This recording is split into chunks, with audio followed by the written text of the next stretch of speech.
I, Onesmus Kipchumba Murkomen, do swear that the evidence I shall give before this committee of the matter under its consideration shall be the truth, the whole truth, and nothing but the truth. So help me God. I'm sure the mic is not.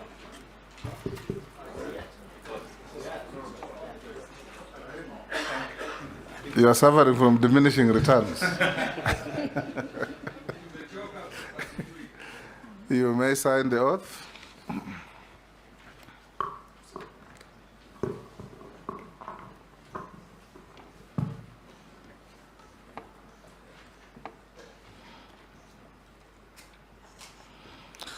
Honorable Murkomen, you are one of the few who have got the luck to be vetted twice within 2 years. This is the same committee that vetted you some about 18 months ago. Before we embark on the business, hand over your certificates through the sergeant to the clerk to check against what we have. I do a lot of sports-related issues.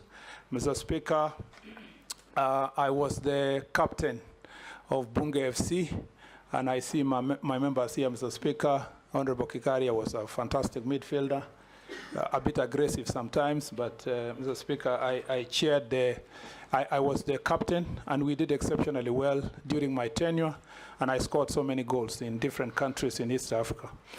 I say this, Mr. Speaker, because of the relevance of this sector of creative economy, youth, and sports. And, Mr. Speaker, I'm a passionate sports fan, Mr. Speaker, and I believe that my nomination shall contribute to making the issues of the youth, Mr. Speaker, successful. Mr. Speaker, when I was in roads and transport, I never at any point thought that my colleague in youth and creative economy and sports was a lesser minister than myself. So I don't see any ministry to be different from the other. You know, I left the ministry abruptly, so this is an opportunity to share. And I just in 2 more minutes, Mr. Speaker, is to say that in the railway sector, we've done a very good job to revamp the commuter rail system in the city of Nairobi, increasing the 10 stations in the city. We significantly pushed the Kumi program of the World Bank, which will give us 60 billion shillings to revamp the commuter rail system in the city. And Mr. Speaker, that will also lead to increasing the stations and therefore significantly reduce climate impact in the city and pollution, because we will be using mass transit of the railway. Mr. Speaker, we have done so also by connecting Mombasa to Miritini itself, and we are doing a construction of rerouter, Mr. Speaker, all the way to Ngong and hopefully then to Rongai, so that then we can significantly move our people using commuter rail. I was in the process of getting funding, working together with private sector and Ugandan government to make sure that we extend the railway from Naivasha to Kampala. I believe that my successor, the person who comes after me, my successor, Mr. Speaker, will continue from where we left insofar as that is concerned. There are so many other things we've done in the transport sector, in the Namata. All these will be now factors of history, and we shall have the time to be able to share. So I just want to say this, Mr. Speaker, that even as we accuse the government, and there is a general accusation across board that we've not done the communication, unfortunately, Mr. Speaker, no matter how much we try to publicize these great things we have done, it is trounced by criticism and predetermined programming, Mr. Speaker, to label certain people as a failure. I have worked passionately, committed to deliver my work, working sometimes up to midnight, Mr. Speaker, and this is a job I look back and say the last 2 years have been exciting for me, and I look forward to also taking the same energy and vigor to the next ministry. Mr. Speaker, the vision I have for the young people of this republic, there are many people who have asked themselves that, why Murkomen? Why is he being put here? I believe that, Mr. Speaker, the president carefully chose me because of my energy, my commitment, my passion, and my history with young people. Mr. Speaker, I do a lot of mentorship across the country, even when I was in the Ministry of Roads and Transport. Mr. Speaker, I ran a tournament support a tournament, Mr. Speaker, that runs in about 5 counties, and we were moving to the 6th county in the Kerio Valley region, which uses sports, and for that reason, it was football last year, to bring warring communities together, the Pokots, the Marakwets, the Turkana, the Samburus, Mr. Speaker, the people of Tugen, to bring them together to play together. And last year, as a result of that tournament, for the first time, we had an opportunity. Some leaders from Turkana got the first time to be in Kapenguria when we were playing football, and I was really surprised. And that way, sports, Mr. Speaker, is also one way of bringing people together. I have a passion for the young people, and I believe that that passion is going to be translated to action, Mr. Speaker, once I assume office. And that passion is to sort the problems that are bedeviling our young people. The problem of unemployment, Mr. Speaker. The problem of our sports sector, the way it's mismanaged, Mr. Speaker. And many other issues that I hope we will delve into. That will because my teacher, Honorable Gladys Boshole, has asked a very wide question. If I'm left to answer, Mr. Speaker, I want to narrow you down now. Yes, I thank you, Mr. Speaker. The much you have said, and said it well. There are fragmented initiatives that target young people. You will find that the AGPO, the program that is ensuring that contracts go to young people, is being managed by Treasury. There, the Treasury only see the registration of the company as a young person. They don't even realize that this young person is just a facade. You have another initiative in ICT that is called Ajira. You have another initiative in Public Service Commission that is called internship. So all these initiatives are fragmented. What we are going to do in the Ministry of Youth, if I'm approved, is to make sure that there is a oversight. These all initiatives across ministries are going to be reported to the Ministry of Youth so that we can collect them and we make sure the oversight and make sure that we force all government ministries, departments, and agencies to make sure in their performance contracting they report annually how many youth are benefited from the programs and with clear statistics of where the youth are found.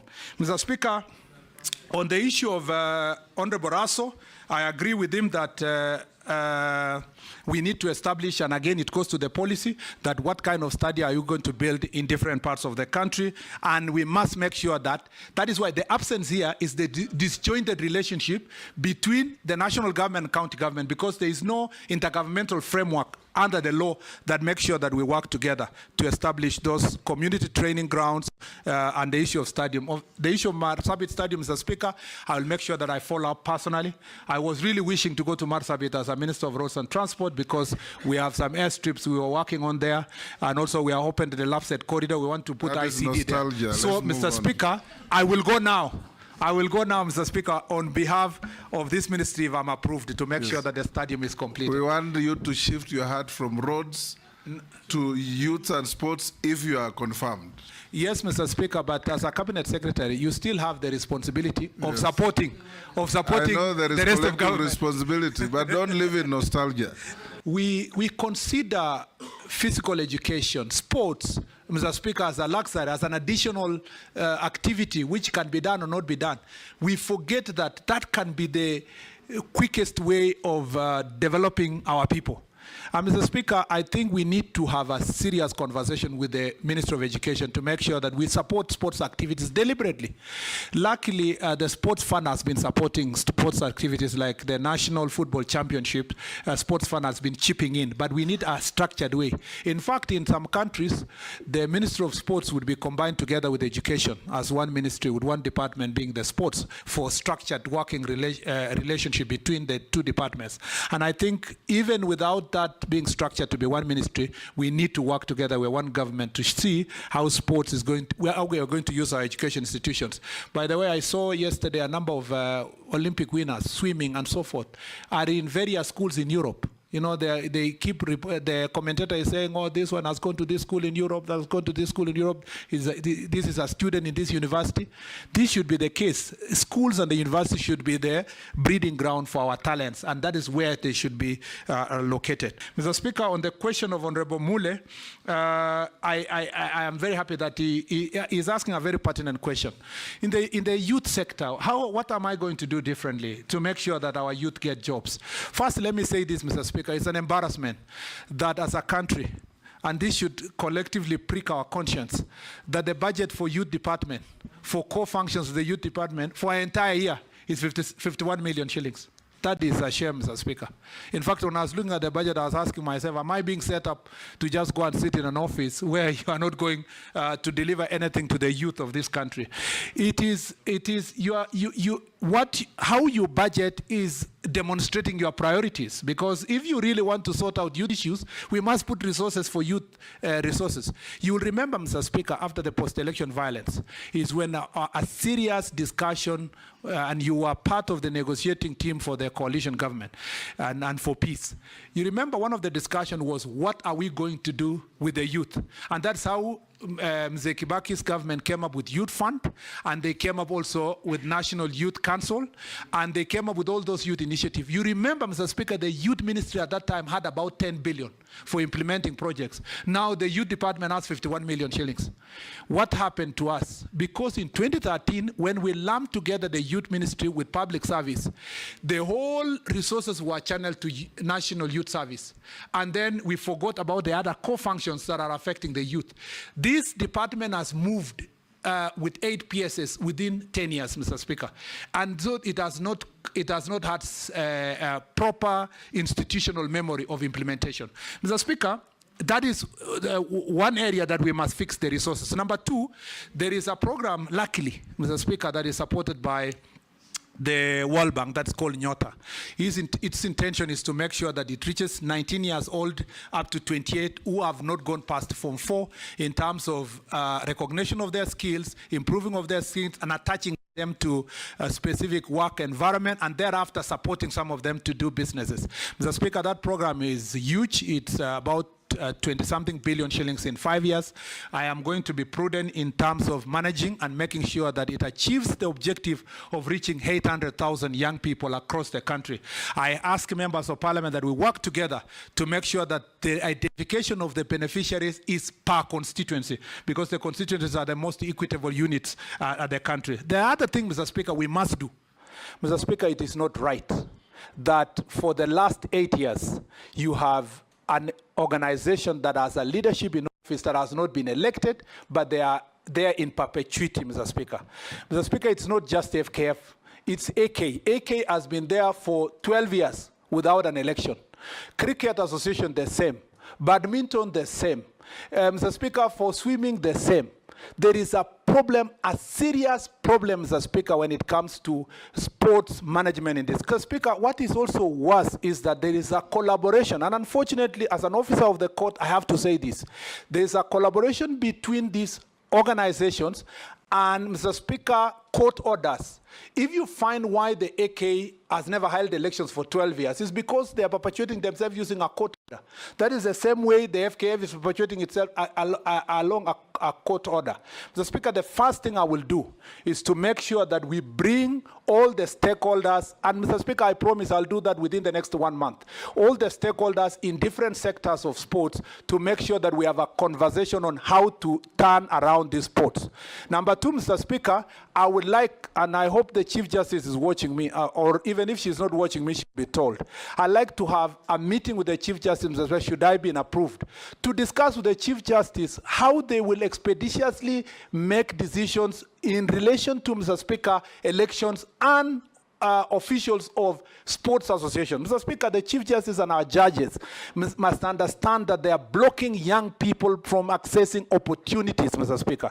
The third issue, Mr. Speaker, is that I am going to request those people who have served for more than 8 years in any federation, Mr. Speaker, to recuse themselves and give an opportunity to new people who have energy and vigor to be elected, Mr. Speaker, to make sure that they take over these associations. The last thing, Mr. Speaker, I'll say on that point is they will never recuse themselves. I know. Just restructure the constitution. I'm coming to the next one. Give them 2 terms, non-renewable.